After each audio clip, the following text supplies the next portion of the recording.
This area of the world requires our focus and our attention. The importance of the Asia-Pacific region was once again the focus of discussion before the House Armed Services Committee Subcommittee on Readiness in the nation's capital. From the emerging threats from countries like China and North Korea, Guam's strategic value couldn't have been underscored enough. Our strategic location in the Pacific can never be overstated.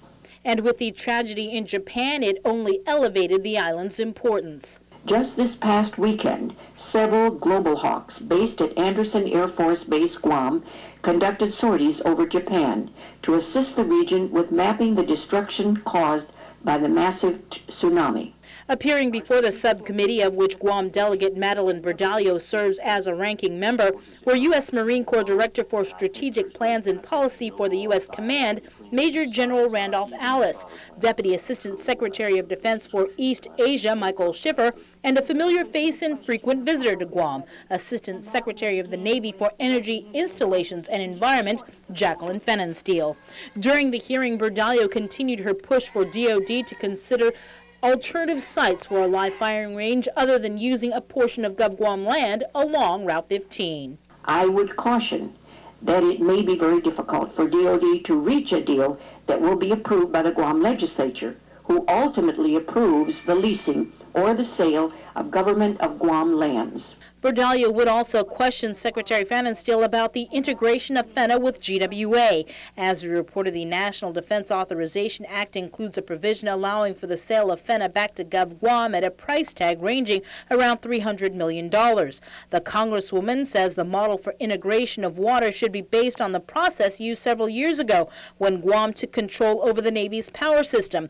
That was based on a number of performance standards which were met, but more importantly, this was all done at no cost to the ratepayers on Guam. The NDAA also requires the military have a seat on Guam's Consolidated Commission on Utilities, which local leaders have said is completely offensive. Can you indicate where else in the United States that the Navy is a voting member on a utility board or any other local governing body? Isn't this a cumbersome requirement for the Navy or any service and intrusive to the federal-state-local relationship?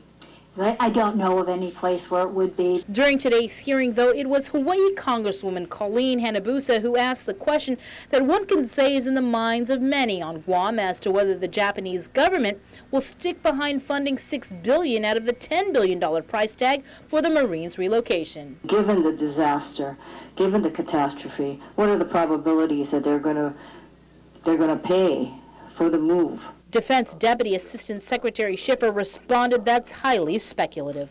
So have you heard an affirmation that even if they've got this critical situation where they're going to be rebuilding a huge part of that nation, that they're still going to continue with the commitments to the United States? The discussions that we've been having with the government of Japan in the past few days have been how to respond to the immediate humanitarian crisis and the situation at the Fukushima Daiichi nuclear power plant.